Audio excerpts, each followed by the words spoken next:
So what you guys can't see behind the camera right now is at least 4 loads of clean laundry that need to be folded and put away, a dirty laundry bin that needs to be done, at least 1 bathroom that could use a good mopping, a whole house that needs to be vacuumed, and a clean load of dishes currently sitting in the dishwasher that needs to be unloaded and put away. But am I going to do any of that right now? At some point today I will. It will get done, but right now all I want to do is figure out what we're reading next.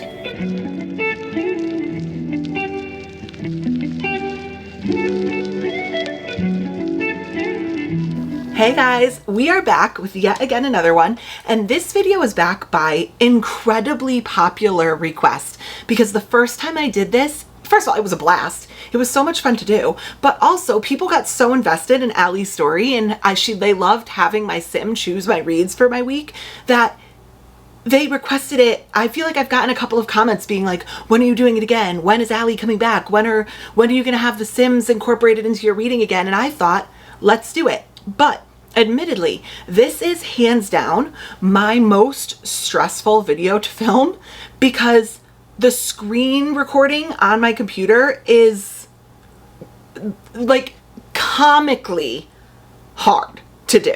It is so hit or miss. Like, I have recorded full 5-minute clips before thinking I'm screen recording, and for some reason it just randomly stops and there's nothing there. It'll record like 15 seconds and then it'll be done.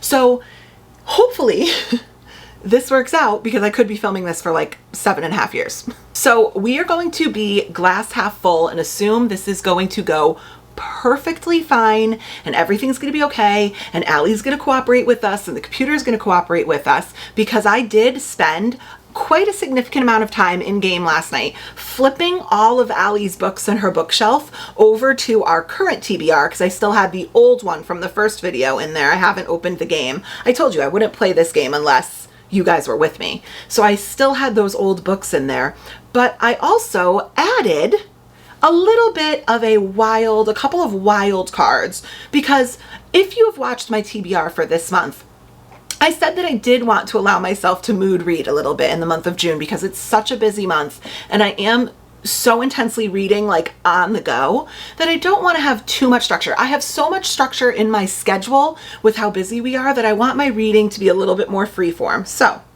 here's what I did, and you're going to see this in game. I did go ahead and add every single one of the books that we chose for our TBR onto Allie's bookshelf.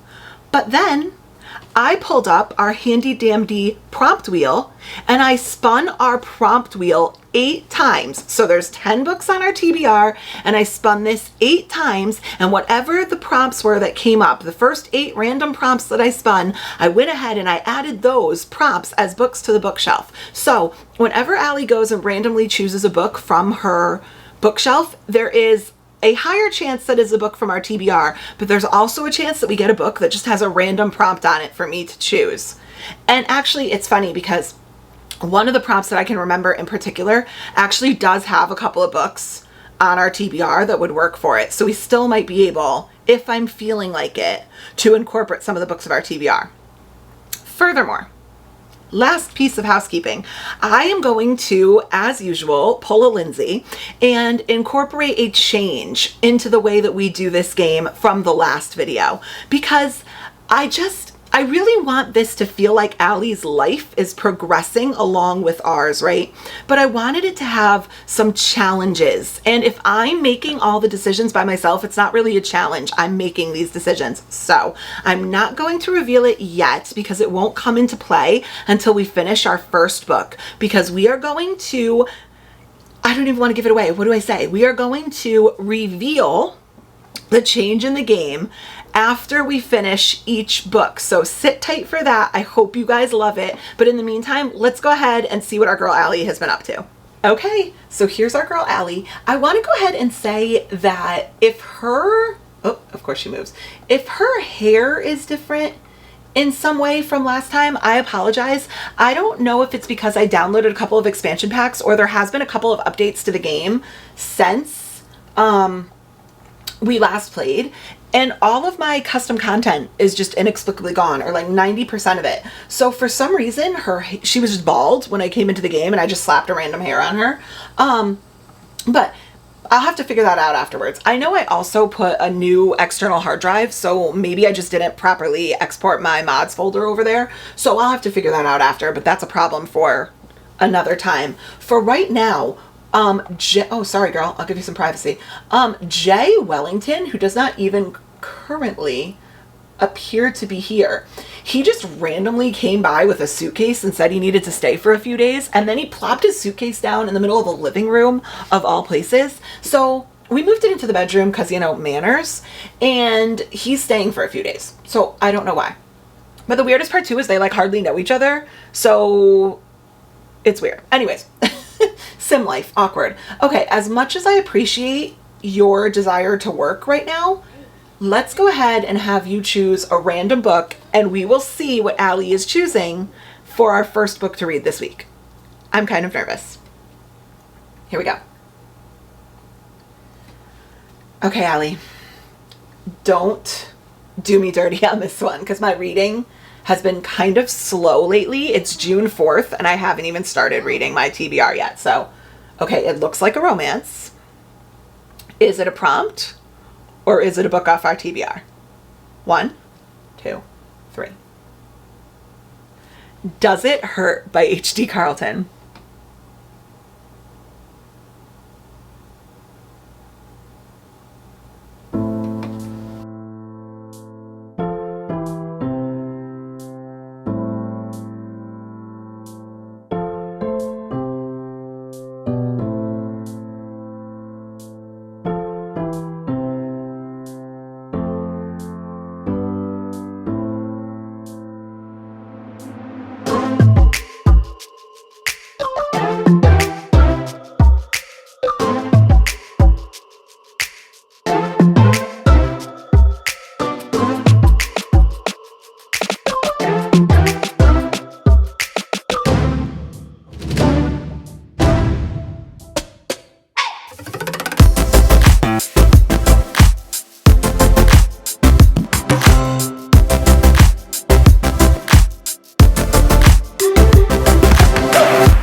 Huh.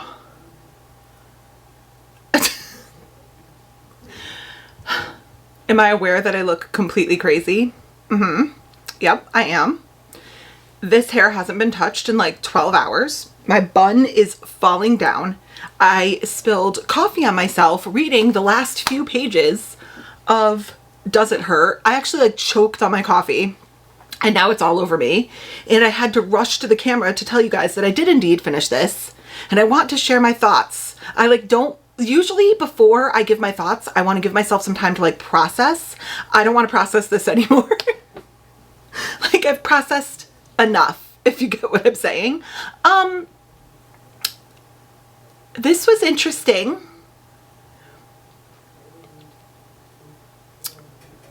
Yeah.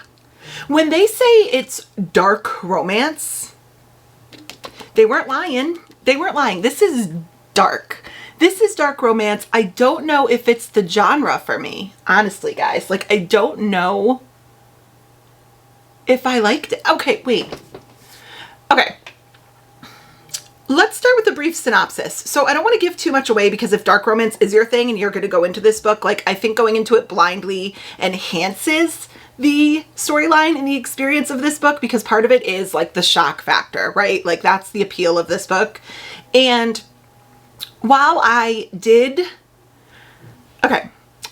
know if I would go so far as to say I loved this book, and admittedly, if this was a series, do I think I'd continue? Probably not. I think I get it. Okay, I think once is enough. Like, I get it. It sucked me in, and I read it really fast. So, I read this in like 24 hours.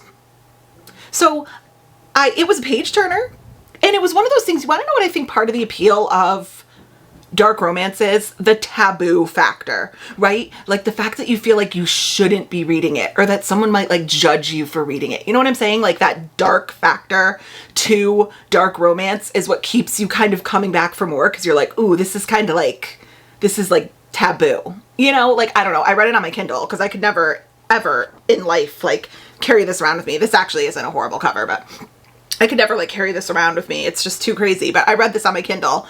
And the funniest part was, we have a little reading day here in town that I went to with my son yesterday. And when I was reading it on my Kindle, it happened to not be like a super bad part of the book, but I was like hiding like this with my Kindle, like, oh God, no one can see. No one can see what this is.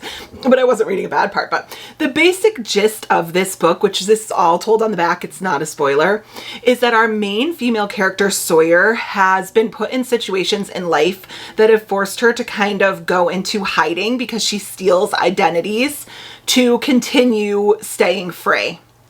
And one of the identities she steals is a man named Enzo Vitale that she meets and has kind of like a one-night stand with. And in the morning, she steals his identity. And it turns out that he is a shark researcher, like a marine biologist of sorts. And he's a dangerous man and he wants revenge. And that's really all I'm going to say about this. There's so much more to the story. But I would say if you are into dark romance, this was solidly written and it was well done. I just don't know that the general genre is my favorite thing ever, but I did give this a 3-star on Goodreads. So that kind of tells you, like, I don't know if you could tell, but I'm still processing. Like, I'm still trying to figure out what I thought of this book. And one of my criticisms can't be that it was super dark, because it's dark romance. Like, if you don't want to read something dark, don't read a dark romance. If you don't want to read something that takes place in a mythical world, don't read fantasy. You know what I'm saying? So I'm trying to, you know, another example is if you want to read something super spicy, don't read YA. So once again, with the expectations, we're big here on that channel, on this channel of that. So I don't want to criticize it by saying it was dark, therefore this dark romance wasn't successful. If what you're looking for is a super dark element, this was good and it was well written. I liked it.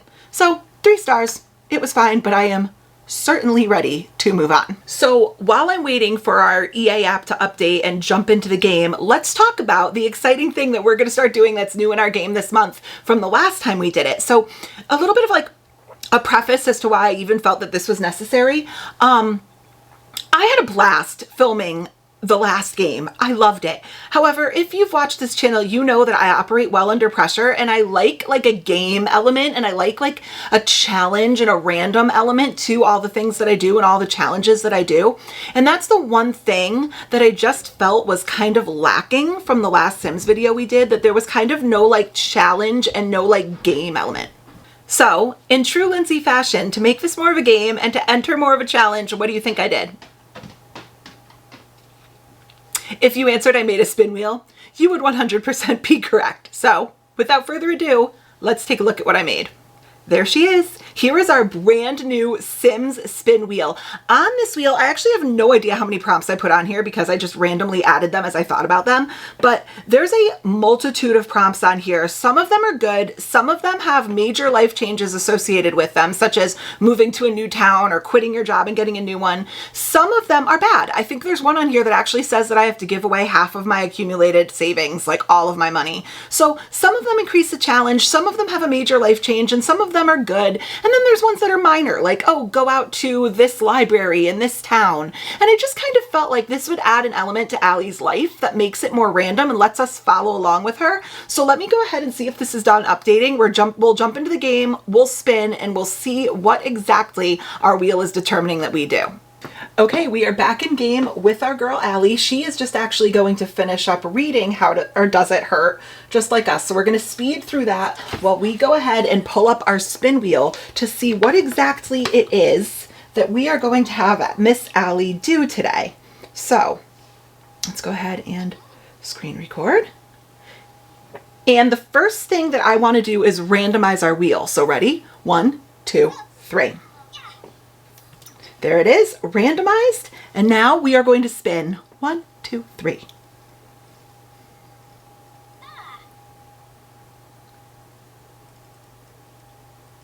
Take up knitting. Okay, so this is one of those small ones where it's not going to be super life-changing, but it's going to add a new skill for her. So take up knitting. Let's go ahead and get her the stuff she needs to take up knitting, do her first knitting, and then we will choose the next book we're going to read. Okay, so the first thing we need to do is we need to go into our shopping feature, and I have not played this in a pretty long time, so I'm trying to remember where the knitting stuff is, and I want to say it's in activities and skills. Activities and skills, activities and skills. What are these? A picnic basket. That's kind of cute. Okay, let me find, actually, you know, it would probably be easier if we just typed knitting. Knitted napper. No, that's not it. All right, I'm going to speed through trying to find this. Hold on one second.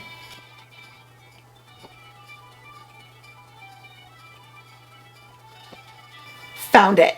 Found it. Okay, the Super Stash yarn basket or the beginner's yarn basket. Okay, so it doesn't matter really what you pick, I don't think. Okay, so which one will look nicer and where am I going to put it? I guess I could put it right here in her office by her desk. Or I could put it maybe, is there any space in the living room? Oh, would it fit? Can you put it on top of here? I could probably make room for it. Okay, if we did the little one, oh, that's kind of big. I think I actually prefer that one. Okay. Let's do that. That's kind of cute. Okay, so there's the knitting basket. And let's go ahead and have Allie try to take up knitting. Put in inventory. No, don't play your game right now, sweetie. We can do that later. All right.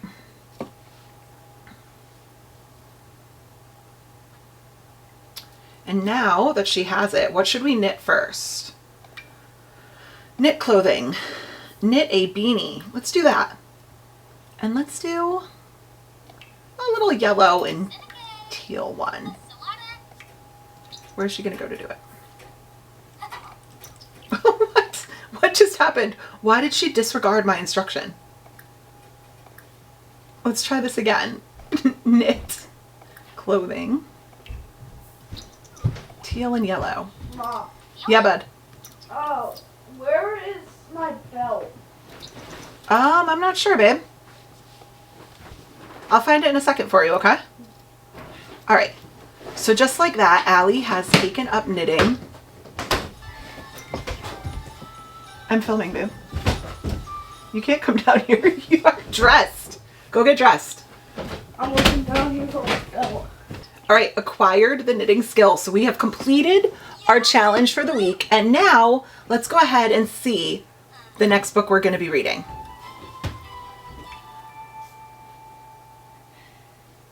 Okay, what is it? Okay, here's the book she chose. I don't know if, it looks like the short stories book. And I'm not entirely sure what this one is. So we're going to look, okay? 1, is it going to be a prompt? I'm trying to remember. 2, 3.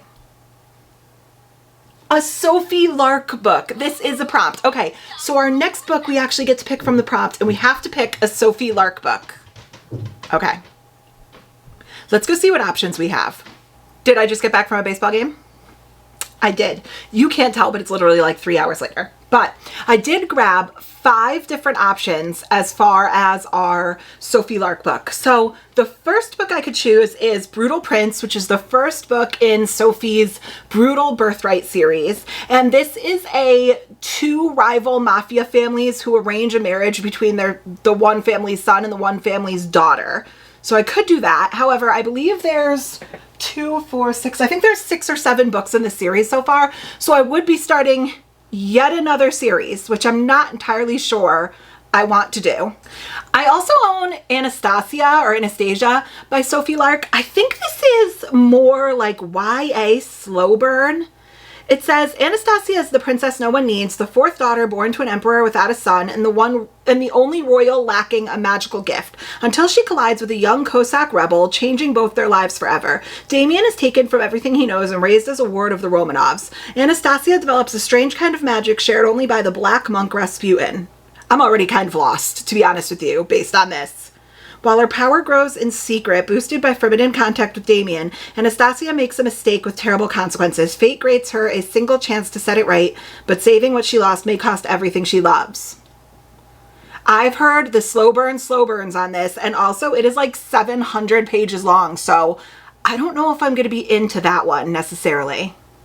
I also have Minx by Sophie Lark. It says, Ramses Howell is a self-made man. He's proven he can get what he wants, and from the moment Blake Abbott catches his eye, she becomes his top priority. Blake wonders what took Ramses so long. She knew who he was years before. They strike a deal to play a very specific game. Ramses creates the game for Blake. Blake adds rules that Ramses has no intention of following. As fantasy invades reality, the arrangement consumes them both. Blake and Ramses cross lines they swore they never would, and each begins to question what they thought they always wanted.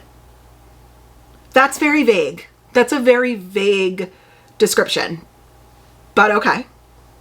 Next up, there's Grimstone. It says Remy Hayes is beginning to think she's cursed. Her fiance cheated on her. Her brother Jude is a major pain in her ass, and the moldering mansion she's inherited from her uncle might just be haunted. Flipping Blackleaf Manor already feels impossible, but before Remy is blackmailed by Dane Covett, the dangerously hot doctor next door, and Grimstone's most eligible bachelor, if you can ignore the fact that everyone in town thinks he murdered his wife. Remy doesn't want to believe it, especially after Dane sews up a gash in her thigh and steals a kiss in payment, a kiss that makes it hard to walk for reasons that have nothing to do with an injured leg. Okay, Sophie. But as the renovation takes a strange and violent turn, Remy must decide if Dane is the one haunting her nights or if she's trying to protect her from something much worse. That feels a bit more like Gothic. Am I into Gothic in the summer? We'll see.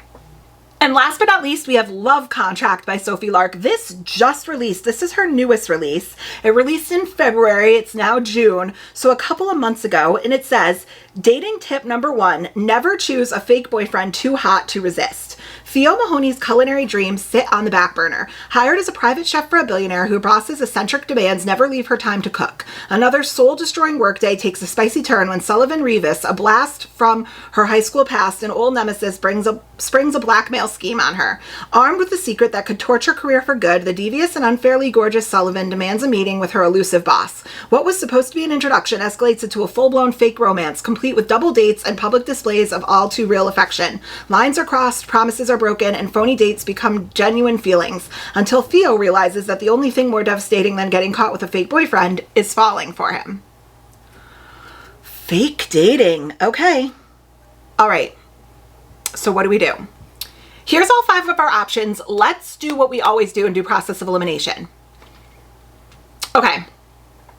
I'm automatically going to eliminate Anastasia by Sophie Lark because I just don't want to get into a 700-page YA right now. Next, I'm going to eliminate...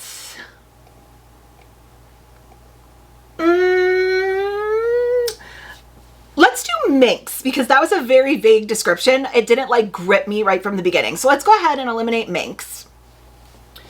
Then, okay, we're between Brutal Prince, Grimstone, and Love Contract. Okay. Grimstone feels dark and gothic to me, which feels more like something that I'd probably want to enjoy in the fall. So let's go ahead and eliminate Grimstone. That leaves Brutal Prince, which is getting into a 6-book series, or Love Contract, which is fake dating. Not always my favorite.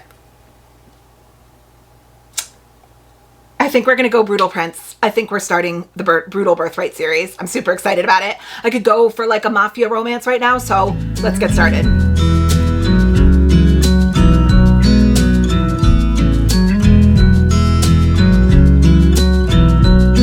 never thought in the wildest dream I'd see you again. Never dreamed about nothing else other than you. I always thought I'd be waiting in vain, but suddenly there you were. Never thought it'd be easy to feel you in my arms, but now we're here and I'm all in, and I wonder about you, 'cause I can stay till the morning, or stay till the dawn, but just hold me now. I wanna be so much better whenever you're around. I wanna say something clever. So I'm trying to keep it down because my family is still asleep. It's really early in the morning, but I'm reading through this and I wanted to show you this. I love the way Sophie Lark is doing this. So basically you're reading and then you flip the page and there's this gorgeous illustration that shows you what's going on in the book. Look at how cool that is. And there's something about this like mixed media style of writing that I literally love. It just keeps me engaged. I love it. And this is like a little break for me.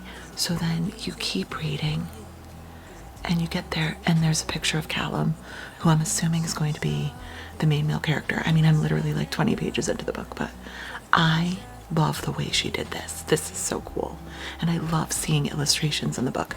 I'm gonna have to go and grab my actual like physical copy of the book from my bookshelves because I'm interested to see if these are in the physical copy, but at least on the Kindle copy, that is so cool. I like it. I like it a lot. So moving on to Callum's first POV in chapter 2. I know your body's been waiting to. I wanna be so much better whenever you're around. I wanna say something clever to get in your mind, 'cause right now we're not together and I lose my way then. Oh, I feel so much better whenever you're around, whenever you're around. Yeah, whenever you're around. Whenever you're around. Whenever you're around, yeah. Whenever you're around.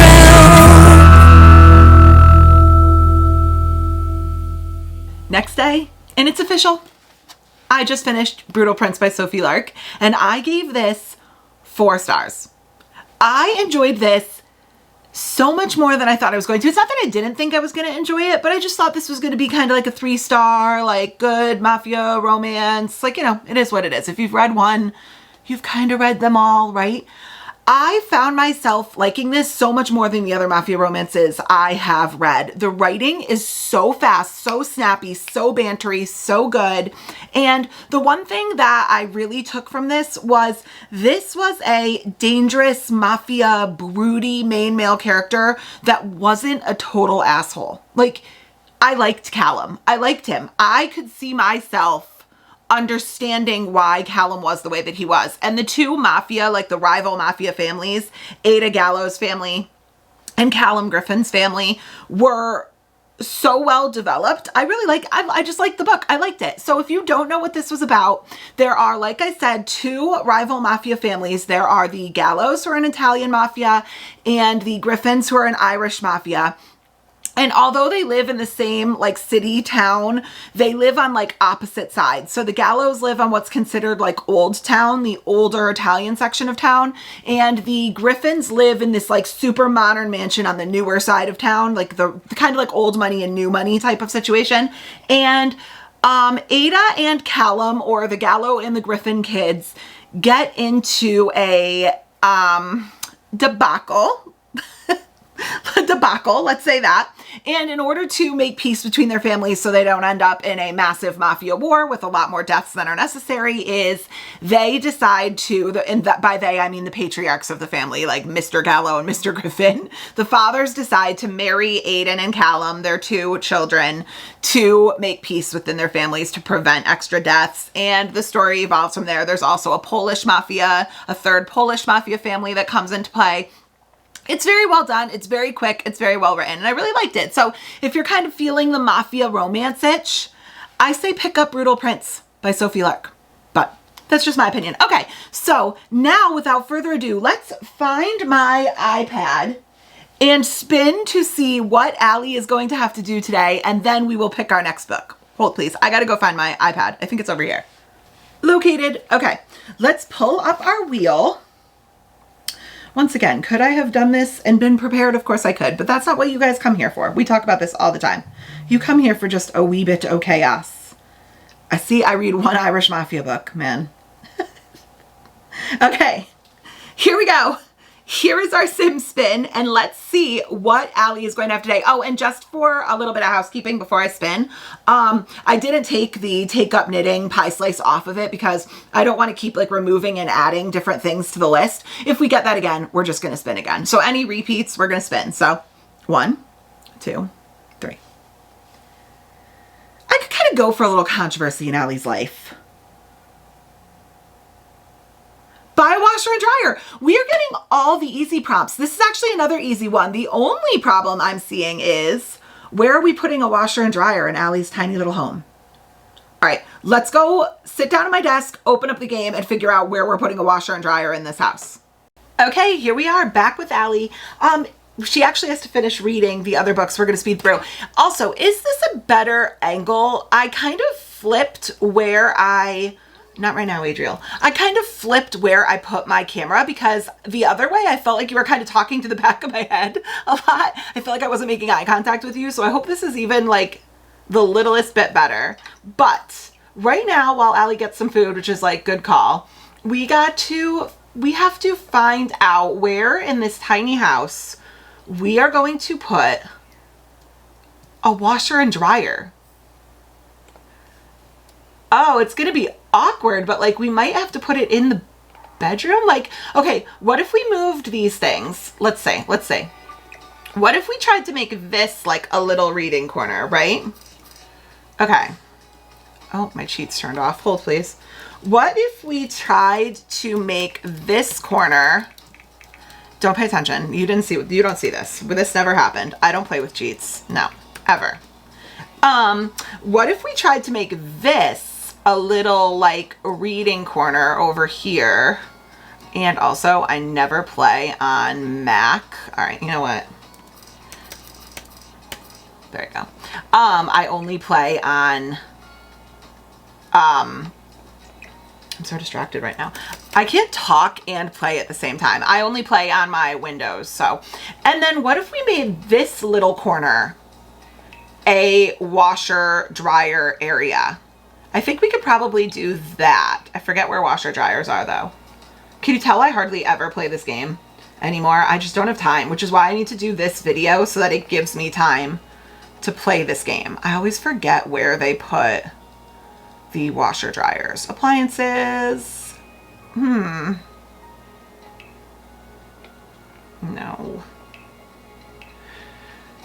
I'm gonna petition. Oh, here we go. I'm just stupid. Okay. So let's do this and make this like a little washer dryer area, except I don't like those colors. What color can we do? White, red, blue. Okay, this is kind of like a gray and purplish bedroom. I guess we could do gray. I kind of like the light blue though. Okay. let's do the light blue. Okay. And then what I want to do is I want to do a little counter in between them, like kind of something like that. And then we're going to do a shelf up above it, because why not? Let's do a little shelf.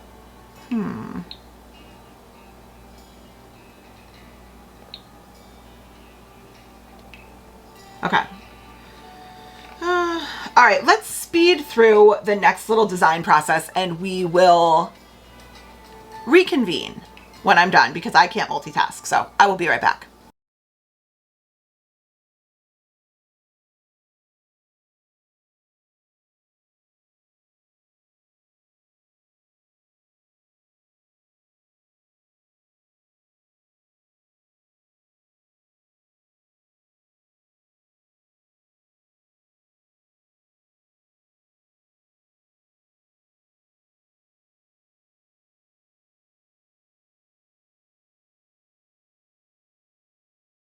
And there you have it. We have our adorable little like washer dryer unit. Do I love that it's in the bedroom? No, I don't. But we're dealing with a little bit of a small house, so it is what it is. Okay, let's knock these walls back down. And the other thing I realized was when I finished our last 2 books, I didn't go ahead and self-publish. So, oh, pay bills. I didn't self-publish the books that we finished. So we have to go back. Why is she in her underwear walking around outside? The Sims are wild, man. The Sims are wild. What else did we read? I don't even remember what we read at this point. I'm so busy. We read Does It Hurt? Okay. We have to self-publish those. And like, can we please put on some clothing? Like, oh wow, okay. Apparently her clothes were changed as well. We're gonna, you know, Allie might need a little bit of a makeover here. All right, so let's sell these to the publisher.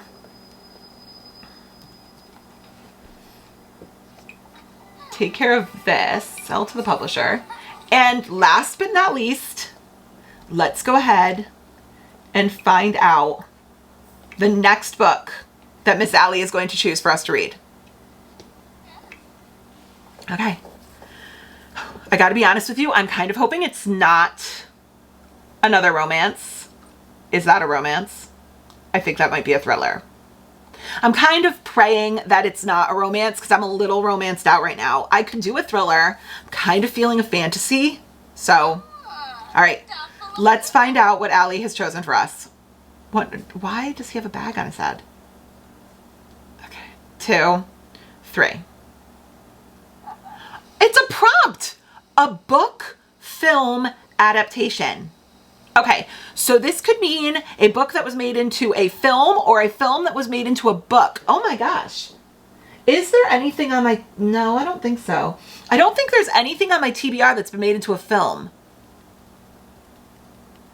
All right, we're gonna have to go search my shelves for this one. Let's come up with some options. Okay, I'm back with a few options. There are way more than just these options on my shelf. I actually did not realize how many of my books have been made into movies or vice versa, how many movies have been made into books. It's typically books to movies, but whatever. But I grabbed the 4 I was most interested in because obviously there are a ton of romances. Like I could have even gone like It Ends With Us by Colleen Hoover, but I'm not in the mood for a romance right now. And what I don't want to do is force myself to read something when I'm not in the mood for it because that is how I slump out. So I grabbed 4 options, 2 fantasies and 2 thrillers that I'm super in the mood for right now. And this is going to be a really difficult decision. But the first one I grabbed was Shadow and Bone by Leigh Bardugo.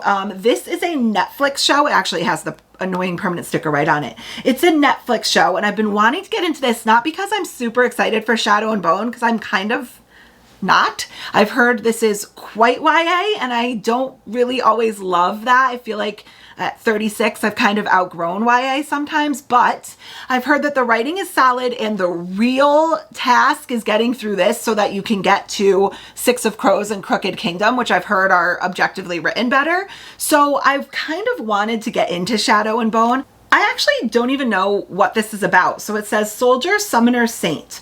Orphaned and expendable, Alina Starkov is a soldier who knows she may not survive her first trek across the Shadowfold, a swath of unnatural darkness crawling with monsters. But when her regiment is attacked, Alina unleashes dormant magic not even she knew she possessed.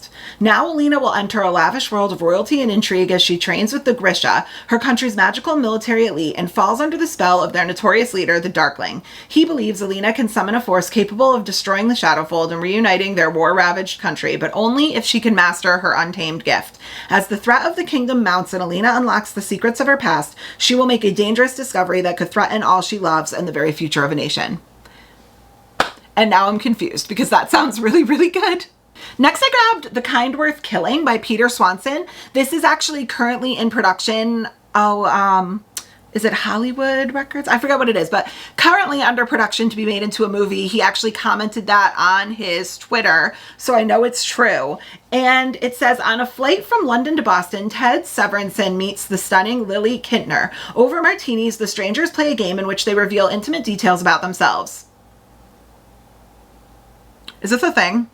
I don't know about, like, are people getting on planes and, like, talking about intimate details of their lives with strangers?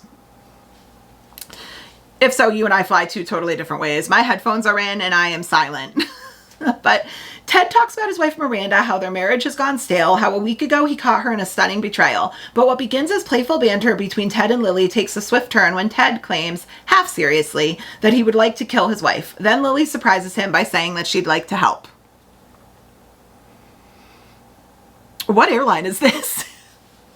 Like Delta? American? Like, what airline is this? Next is Lightlark by Alex Astor. This has officially been picked up by Universal Movie Group, and this is being made into a movie, which I'm very excited about. And honestly, I've been meaning to get to Lightlark for so long. I have seen such polarizing opinions about this book. I remember the controversy that hit the internet when this first released. Some people loved it, and some people were saying this was like the most garbage book they've ever read, and I have no idea why. Like, I don't know why. Most of those claims for me, the ones that I saw, were just so unsubstantiated, and I just don't understand it, and I just want to make my own opinion on it.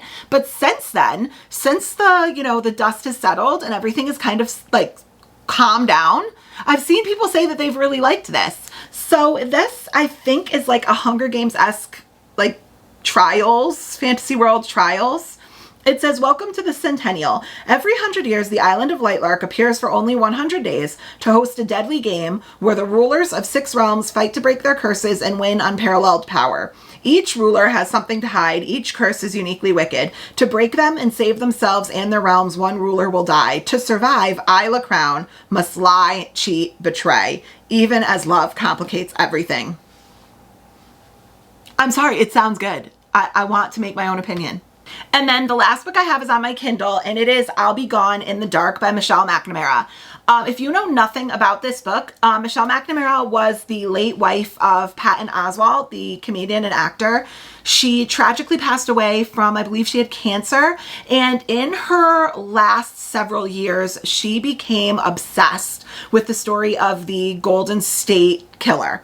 And her last few years of life, or actually probably I think over a decade, was spent obsessively researching every case, all of the DNA evidence, everything to try to figure out who the Golden State Killer was. And this is the book that was compiled of all of her findings and an insight into how incredibly intelligent and brilliant and what a great investigator she turned into while going through this. So it says, the haunting true story of the elusive serial something turned author who terrorized California during the 70s and 80s, and of the gifted journalist who died tragically while investigating the case, which was solved in April 2018.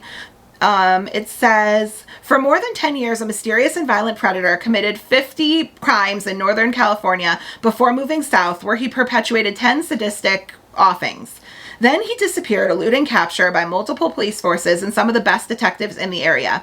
3 decades later, Michelle McNamara, a true crime journalist who created the popular website truecrimediary.com, was determined to find the violent psychopath she called the Golden State Killer.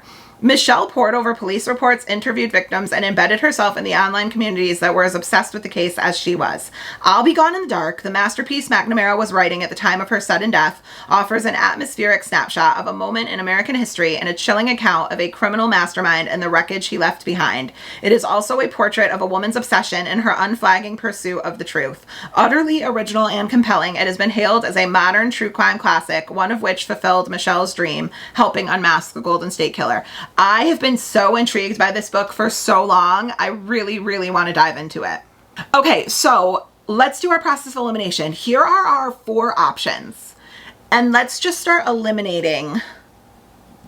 Right off the top, as interested as I am, I'm going to eliminate Shadow and Bone. Once again, between the Shadow and Bone series, which is 1, 2, 3, and then the Six of Crows, which I think has 2 already, we're getting into another 5-book series. I am not opposed to it, but I'd like to try to avoid it. So I'm going to put off Shadow and Bone for another time.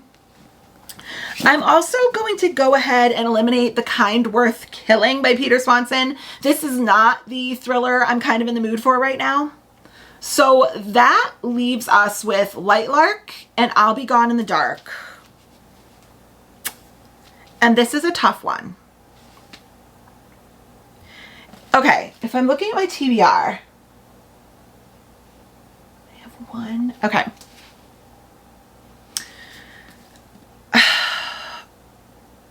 All right, guys, I think I am going to go with I'll Be Gone in the Dark by Michelle McNamara. I'm in the mood, very rarely in the mood for a thriller, very rarely, but I'm in the mood for it. And I think that because this is almost like a nonfiction thriller, that this might be what's gonna scratch my itch right now for thrillers. You know that I have a complicated relationship with it. I'm not all 100% in love with the mystery thriller genre, but because this is nonfiction, let's see how I feel about that. I guess worst case scenario is I start it, I'm not loving it, I softy enough it, because I'm definitely going to read it, and I can always go back and pick up Lightlark. So let's go ahead and give I'll Be Gone in the Dark a try.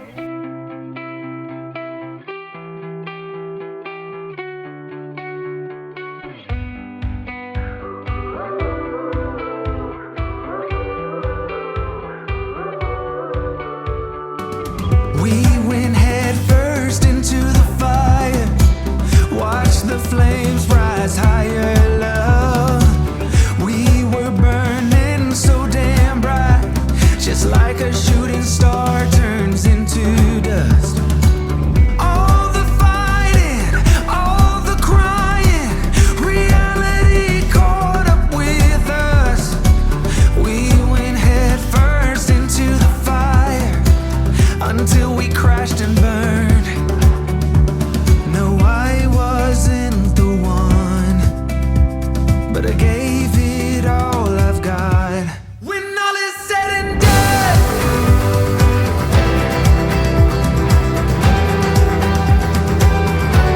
when all is said and done.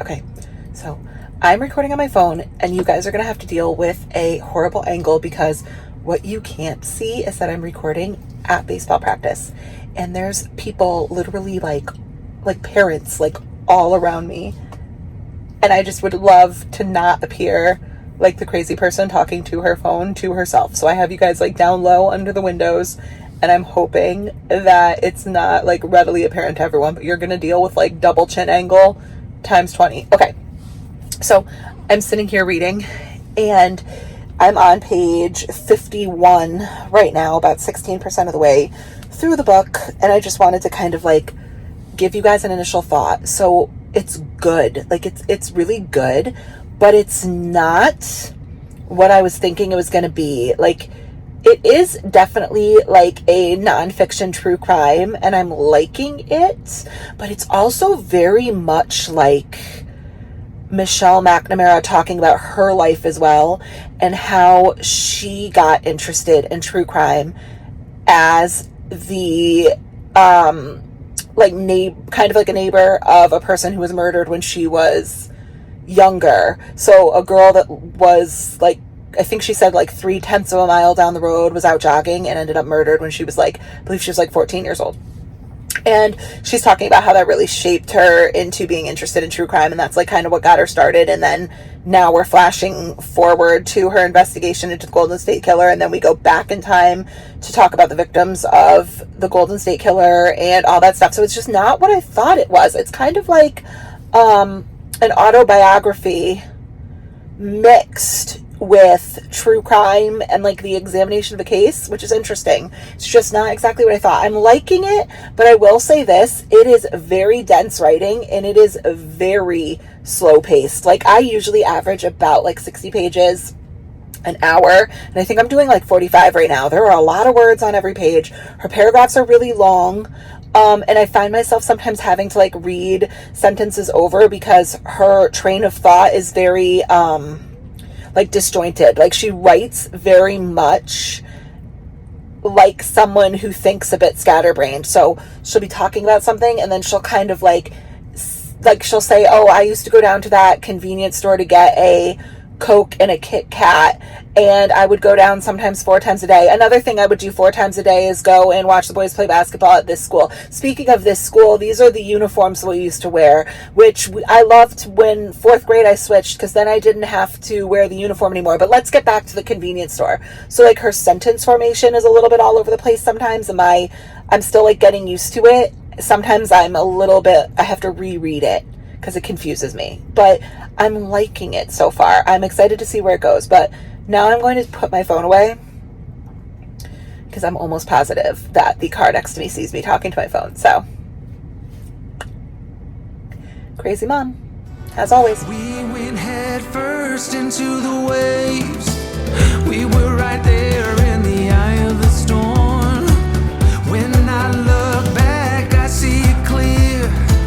I tried but couldn't give you more. You were a great one at the wrong time. I could never give you what you need and deserve. We went head first into the waves until we crashed and burned.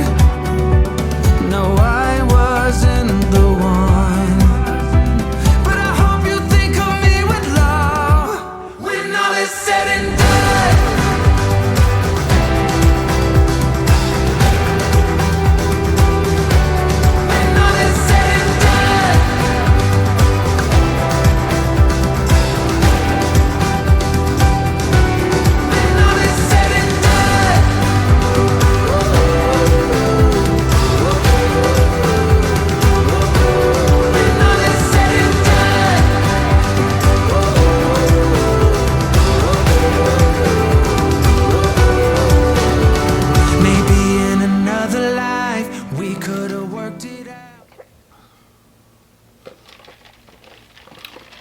Life is better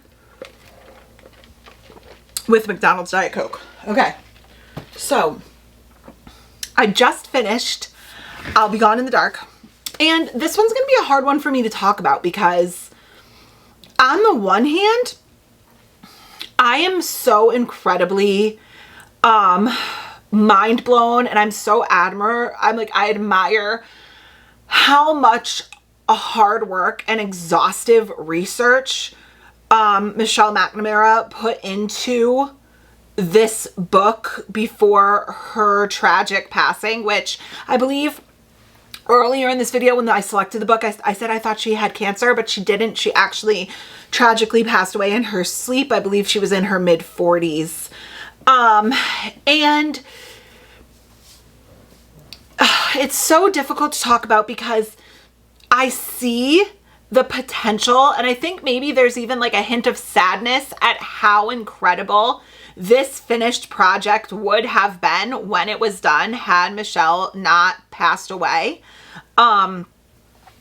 Which like I cannot express enough how absolutely tragic and heartbreaking that is. And she does have a loving husband and a family, and that was so sad, and she had dedicated decades of her life to figuring out this story, and the amount of exhaustive research and how much it consumed her life for decades is so inspirational. How dedicated she was to this and how truly invested she was and how much this had made a difference in her life. And obviously we're not going to do spoilers without a warning here, but just to let you know, one of the reasons why she was so dedicated to trying to solve this murder was because a girl in her neighborhood was murdered when she was 14 years old, and I don't believe they ever caught the killer, at least not until, you know, up until this book was published, because I haven't done any extensive research on that after I finished the book. But that really changed Michelle's life in such a profound way that she became very dedicated to true crime and really got involved in the Golden State Killer. And actually Michelle, fun fact was, Michelle actually was the one who gave him that name. Before he was the Golden State Killer, he had been called the original Night Stalker, which obviously when Richard Ramirez came away and came along and he was the Night Stalker, that became a little confusing. So then he was the East Area, word I'm not going to say on YouTube. And then they called him Ear-Ons for East Area, word I'm not going to say on YouTube, original Night Stalker. And then when those cases were determined to be the same person, he became the Golden State Killer, and Michelle named him that.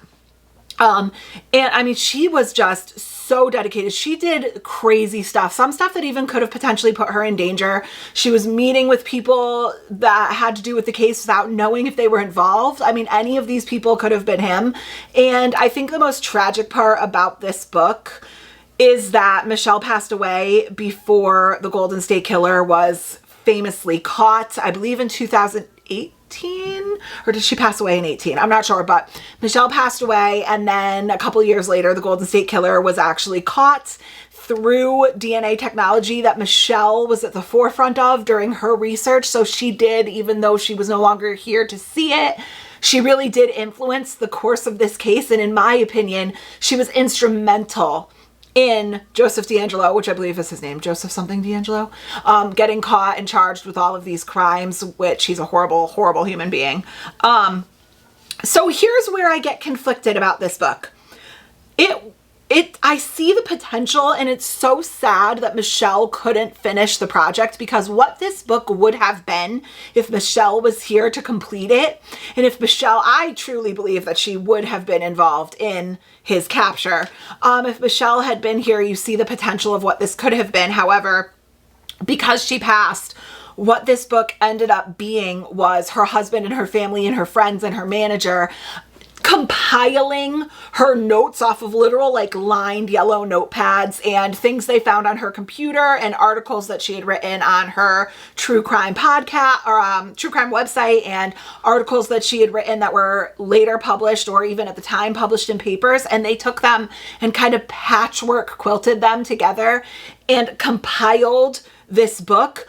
But the result of this book is kind of what ended up being a negative for me. It's that it's a bunch of incomplete thoughts, obviously, because they couldn't be completed because Michelle is no longer with us. So it just feels very incomplete, and it's necessarily incomplete. I understand there's nothing they could have done about that, but because they were taking 100,000 pieces of information and they were trying to like sew them together into a cohesive thought, oftentimes there was no continuity to the chapters or the stories or the thought, and that choppiness was really difficult for me. I found myself reading and rereading and rereading things, and then other times I would start a chapter and they would reference someone and I had no clue who they were talking about. Like they had never brought this person up before. And while it was readily apparent probably to them and to Michelle, who were much closer to her research and her case and had probably had like in-person conversations with her and knew what she was talking about, myself as a reader had no clue, and I was very confused and had no idea what was going on. You eventually kind of pick up on it and you get it, but the reading experience was a bit unenjoyable for me. However, the end result is just an incredible admiration for the dedication and the hard work and how the tragedy that is her passing, because she honestly, I truly believe, would have been involved in this man's capture. And I know somewhere she knows that he was captured, but for her to have been here and seen it and celebrate her accomplishments with her friends and family would have been amazing, because this book is the most comprehensive true crime compilation I've ever read. It's very good. However, if you go into it just Be aware that the writing style, in my personal opinion, is very difficult to read. It's not necessarily Michelle's fault, and it's not necessarily her friends and family's fault. It was, you know, one of the circumstances that they had to piece together her thoughts, and it is what it is. She wasn't here to help. So yeah, overall I gave this 3 stars. Is it my favorite piece of true crime work I've ever read? No, because of those necessary stylistic problems. However, it was really good, and she is a beast in the true crime world. So that is really, really something that you probably should read just to see what it takes to get really involved in a case the way she did. So yeah. All right, let's jump back in with Allie because we finished another book. We're going to spin our wheel again, and then I think I'm probably going to wrap this up after that, but let's see what we get on our wheel, and I will be right back. Okay, here we are back with our girl Allie. Let's go ahead and, as always, let her finish reading this while we pull up our spin wheel to see what she's going to do. All right, I think she just finished it. Let's publish this first then. Where'd she go? Allie. Oh, you put it back? Okay. So let's get this back. What did we just read? No, where did we just read? I don't even remember what we read. I'll be gone in the dark. What is up with me? Okay, it was right move, obstetrics. At least now you guys can see that purchased in the last month, no S in the title.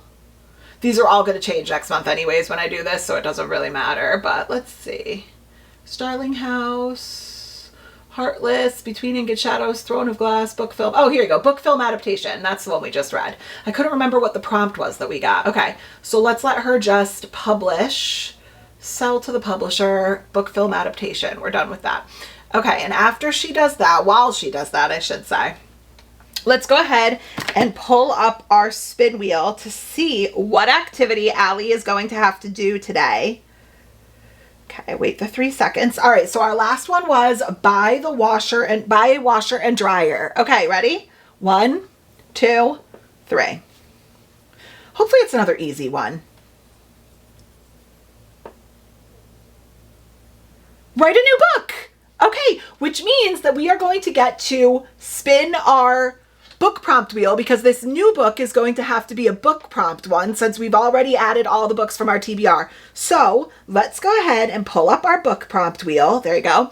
And let's randomize it and spin to see what her new book is going to have on it. Jay Huntington's going to have to move.